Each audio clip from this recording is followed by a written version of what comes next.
everyone, it is Michelle, and today I just wanted to do like an acne update.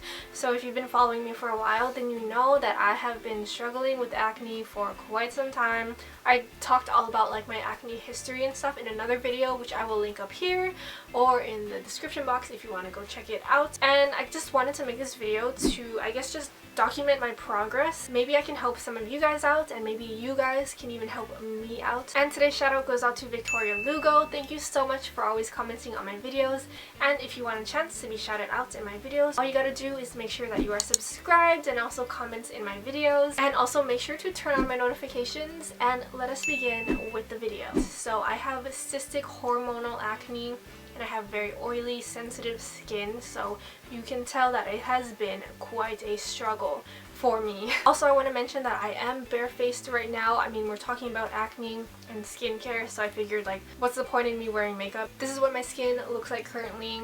It's not the best, but it's also not the worst. First, I wanted to talk about the medication that I'm taking. So I do see a dermatologist, and he prescribed me 100 milligrams of Spironolactone, and I've been taking this for about 3.5 months.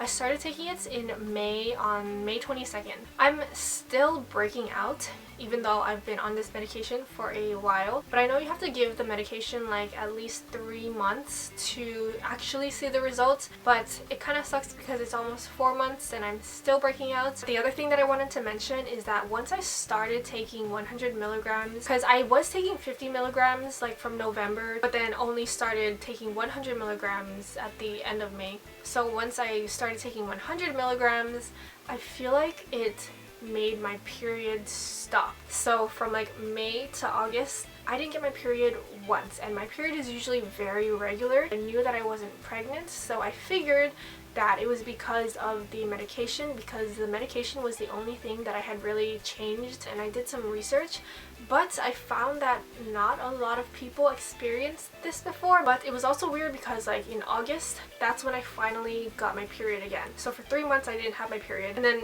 all of a sudden it just came back like a normal period. But it's been about a month, and the app that I use to track my period said that I'm about 2 days late. So I don't know if I'm gonna get my period this month, but I guess I'll just wait another few weeks and see. So I don't know, like, if you've taken Spironolactone before, what was your experience with it? Did it cause you to miss your periods? However, I did start breaking out a little bit more again. So I have a breakout on my cheek, one to the side of my mouth over here, and one near my jaw over here. But it's weird because like the past 2 weeks my skin has been oddly clear, but then I started to break out like a couple days ago. I don't know if it's because I'm about to get my period and these are just like hormonal breakouts. That could be a thing, because I do breakouts around the time of my period. But it was also weird because even though I didn't have my period for like 3 months, I was still breaking out. It might be because I started using some new products. I'll get into that in a minute. But something new that I've started to do is kind of follow the 10-step Korean skincare routine. If you haven't heard of it, it's basically just like a skincare routine that has like literally 10 steps to it. I know it sounds crazy, but it doesn't actually take as long as you might think it would. But I know that this routine is really good. It's very nourishing to your skin, and a lot of people have seen really good results on their skin because of this. I'm not doing all 10 steps. I'm just like taking some of their steps and the concept of it and like incorporating it kind of into my own skincare routine.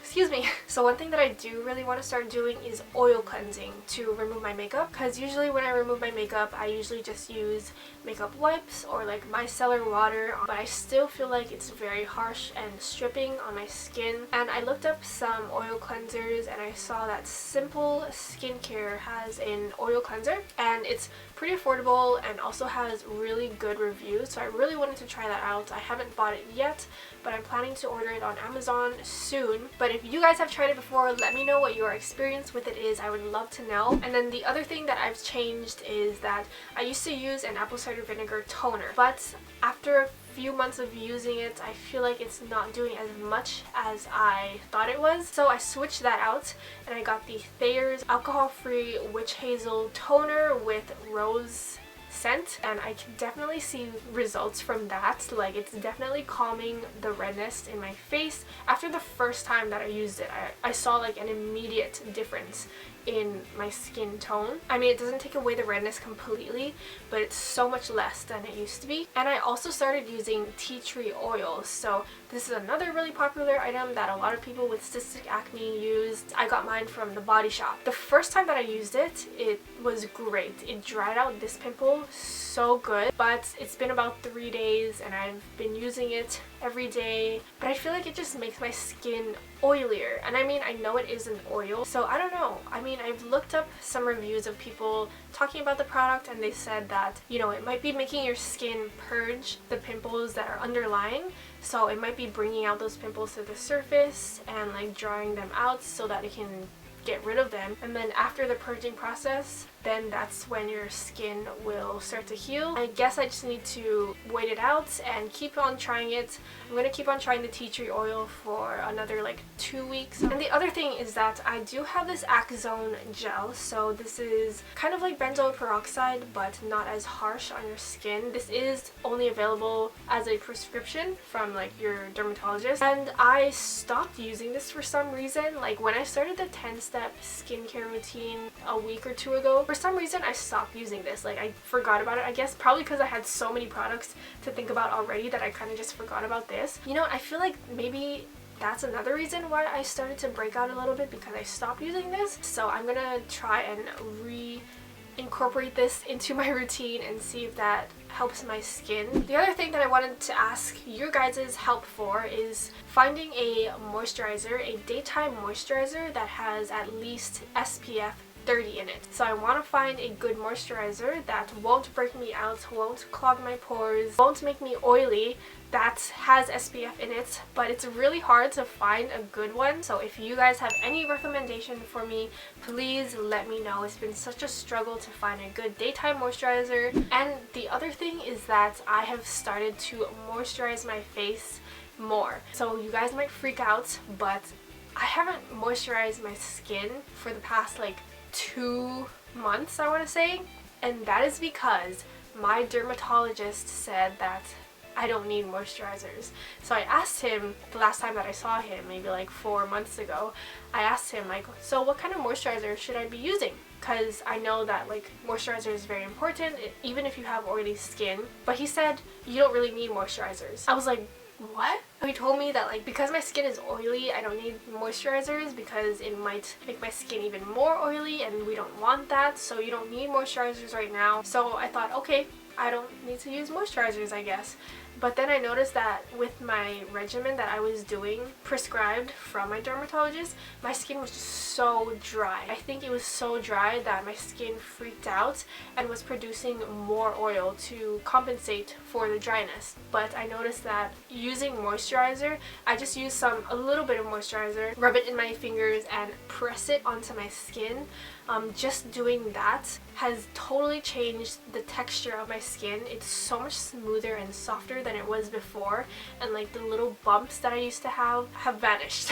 So the next thing that I wanted to talk about is cutting out dairy and refined sugars from my diet. So this is another thing where I was like, what, to my dermatologist, because he told me in the beginning, I asked him like, is my acne caused maybe by like my diet, like from dairy or anything? And he said no, my acne is not correlated with my diet, so I don't need to worry about that. So I was like, okay, cool. I continued eating whatever I wanted, including dairy, including sugar. I love cheese, so I would eat a lot of cheese, and I would drink a lot of milk teas, which has dairy and a lot of sugar in it, but my skin still wasn't getting better. That's when I decided that, you know, maybe my acne is kind of caused by my diet. So in order to find out if it is, I had to cut out dairy and sugar from my diet, and let me tell you, I think it definitely helped. The thing that makes me think that my acne and dairy and sugar is related is that for like a week I cut out dairy and sugar. I wasn't eating any of that and my skin was like doing pretty well. And then I think it was National Ice Cream Day, and my boyfriend and I went out to McDonald's to get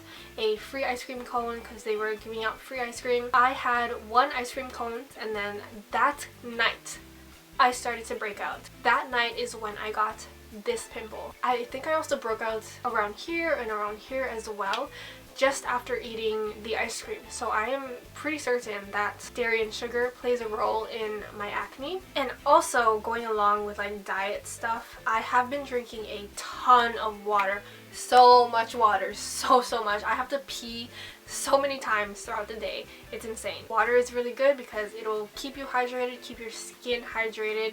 I think that's the best thing that you can do for your skin, is to make sure that it stays hydrated. And I've also been drinking lemon water in the mornings, and then I'll just chug that, and I think that's also a really good way to kind of like detox your body. It's also good for your skin, for your like immune system. Lemon water just has a lot of benefits, so that's why I think it's good even if you don't have acne. Another thing is that after I wash my face, I just wipe my face with a paper towel. I don't use like a hand towel anymore. I just use a paper towel. I know Bretman Rock does this, and I got the idea from his video. He did a skincare video and he wipes his face with paper towels instead of hand towels because it's, I guess, more sanitary, or it feels that way at least. So that's what I've been doing. And I also change my pillowcase every single night. I don't sleep on the same pillowcase that I used the night before, so I have a lot of pillowcases just because like the dirt and oils and things like that from your face can transfer to your pillow, and you don't want to be putting your face on that same pillow night after night. So that's pretty much all of my updates for now. Hopefully you guys will follow me on my journey to clear skin. I know we can do it. But thank you guys so much for watching, especially if you made it this far. Please give this video a thumbs up if you thought it was helpful, and also comment down below thoughts or advice that you might have for me, and I will see you guys in my next video. Bye!